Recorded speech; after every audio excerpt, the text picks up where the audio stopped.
Hey guys, welcome back to the channel. Well, as you guys can see, I got the Tamiya Blitzer Beetle build all finished. I've spent a few weeks working on this, trying to get it the best that I could. I did do an unboxing video for this, just to show you what all comes in this kit. So if you want to check that out, you can look back on my channel a few weeks. I'll try to also remember to put a card up here linking back to that video. But I just want to show you kind of everything that I did differently, some of the modifications I did, and then we'll get outside for a little test drive I did to some music. But the first thing I did is this is brushless. I decided to go brushless on this car. I got a 4300 kV, just one of those cheap GoolRC motors in here.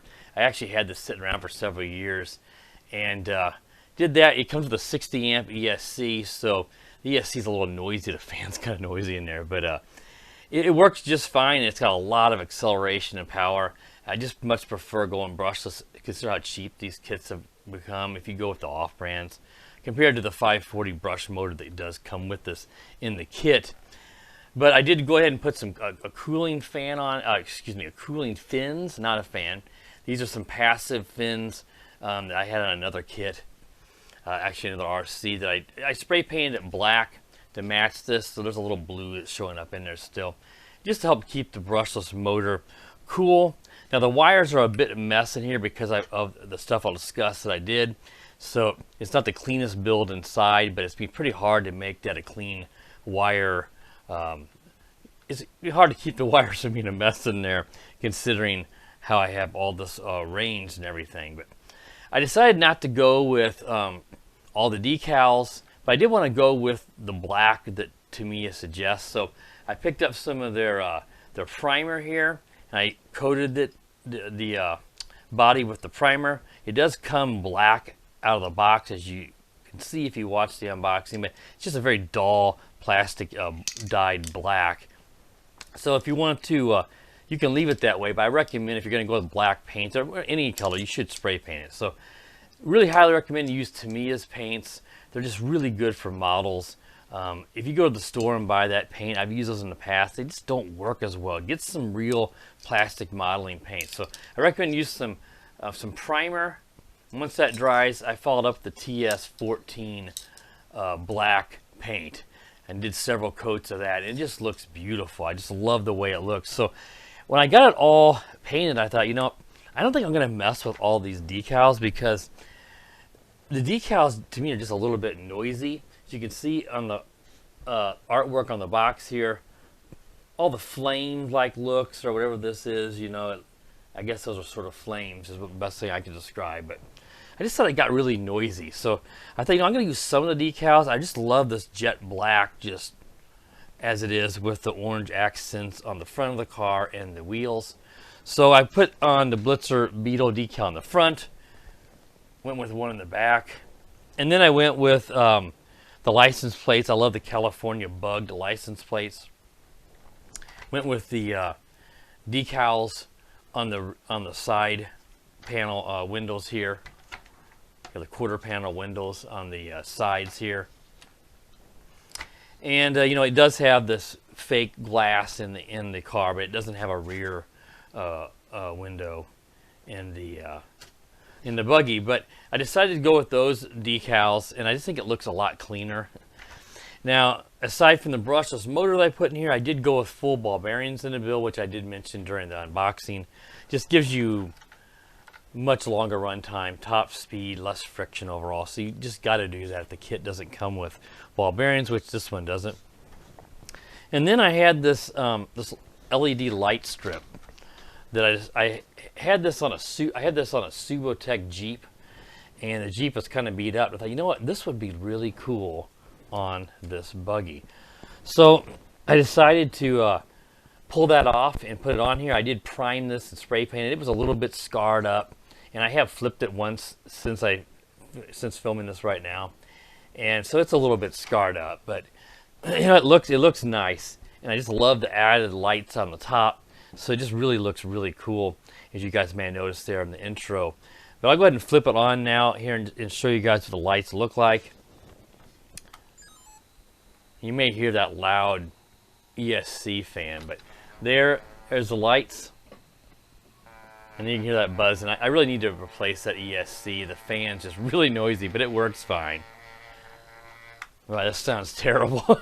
But that's just that fan. The ESC functions fine, and the fan does turn. It's not like it's stuck. It's just really noisy. But again, it's a cheap, $40, $50 ESC motor and ESC combo. And then I decided to go with a GT Power simulated car sound in here. I had a couple of these they sent me, and I said, I'm going to put one of them in here. I have another one in this truck back here that actually has Bluetooth controls. This one is just manual controls, pressing the buttons, but it sounds great. You do have to kind of go through and pick out one. I think it's a rock crawler type sound. May not be perfect, but it sounds better than some of the supercar, race car type stuff that they have for some of the sounds. But I got that speaker mounted up in here. That's running down. It plugs into your receiver, and then it splits off into the ESC so that it knows when the throttle signal's coming in that it can accelerate and decelerate the sounds of the car. And you do need to calibrate that, which I did, otherwise it may be revving too high when you're in neutral and stuff like that. So I got that mounted with double-sided tape up here on the top, and I think the sound just makes this car, it takes it to completely another level. It looks great. I love the way this turned out, but man, turn the sound on, it's just wicked. I absolutely love the way this car sounds, along with these lights on the front. I just really love the way this car turned out. I'm just super excited. I mean, the ESC and this brushless system is just really inexpensive. The sound kit I just happen to have. So if you're interested in that sound kit, I'll link that down in the video description. Again, that was from GT Power, and you can pick those up. Banggood, I know, sells that. And the brushless ESC and receiver, brushless ESC and motor combo, you can get those on Amazon, eBay. They're all over the place. Banggood has them as well. The paints I picked up eBay and Amazon because I don't have a hobby shop super close to me. You're better off buying these at a hobby shop because you don't have to worry about paying the shipping, which I did have to pay on these. So again, I'm just trying to make sure that we covered everything on this. I do want to fire this up and let you guys hear the sound here real quick, because that does cover up the really obnoxious ESC fan in there. I went with a 20, you're not going to be able to see it, but I went with a 20 kilogram servo off Amazon. I think it was around $15, but it's really good. It's digital, has metal gears, so it's precise, has plenty of power for turning the wheels on this car. So yeah, this really, like I said, I really think this thing turned out really well. You're just going to be mindful, if you go with the sound kit, the lights, you're going to have a bundle of wires in there.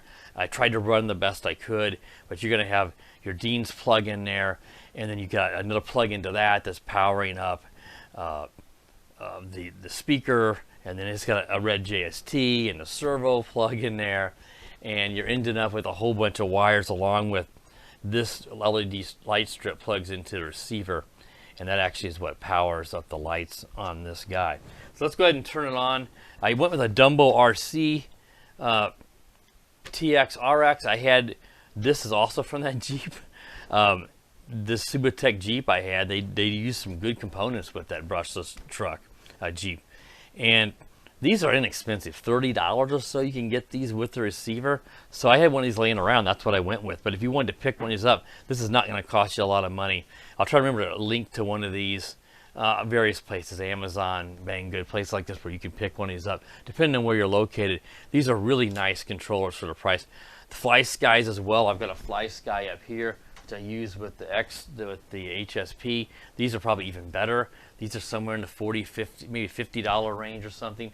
There's no reason to go out and buy a Spectrum, a high-end radio from Horizon Hobbies or something like that, unless you're just at the professional level of competition, because these work great and you're not going to break the bank. So let's go ahead and we'll turn it on and let you guys listen to the sound. I did put some, the windshield wipers on here, the rear view mirrors, side mirrors, and all that stuff, just to make it look as real as possible. But you can hear that. It's really noisy. It'll stop sometimes. Again, it's just the fan. It just sounds horrible. But once I fire up the speaker, give it a little throttle and it'll start it up.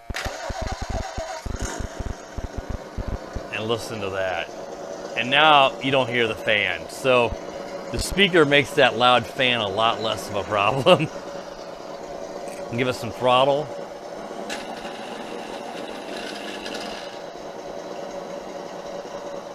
Yeah. That sounds really, really cool. Really, really neat. So I highly suggest one of these kits, especially one like this, one of the trucks, maybe not the cars, these sound kits, they're not necessarily dirt cheap. I think some of these sell for $80 to $100. Some of them do. Probably that Bluetooth one does, but it just adds a sense of realism to these that you just can't really even relate to until you actually get one in your car. And now, when in the drive view coming up here in a moment, you'll still hear the car going, and as you get a little ways away, the sound becomes less noticeable. I do believe I have it cranked up about as loud as it'll go, and you're gonna reduce your drive time a little bit, powering all these. The lights not so much, the speaker probably so. I'm just running a little 2S LiPo like this. Let me grab another one. These come out of my WL Toys kits. This fits in there. These are a 2200 milliamp hour battery.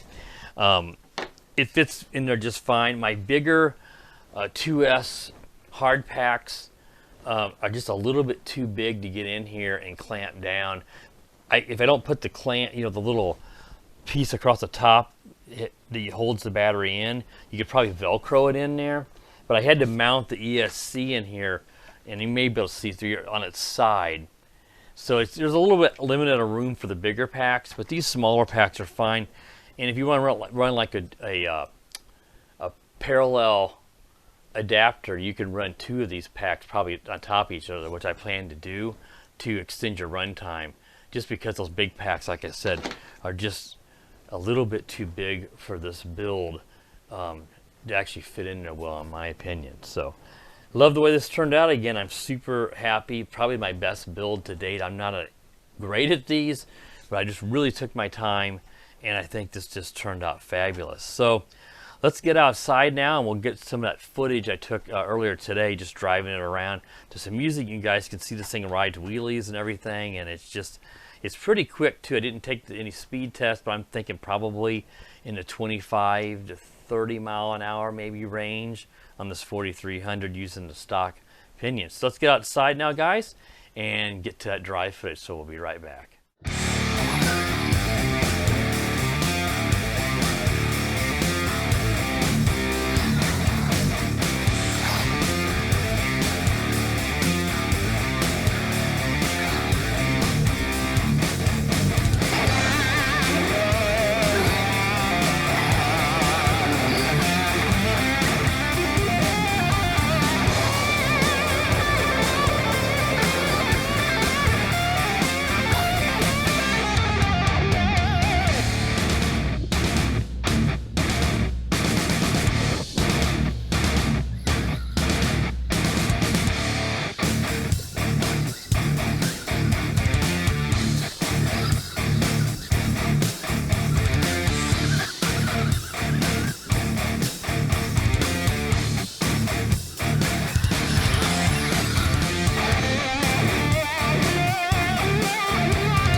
the dark side, side, side, side, side.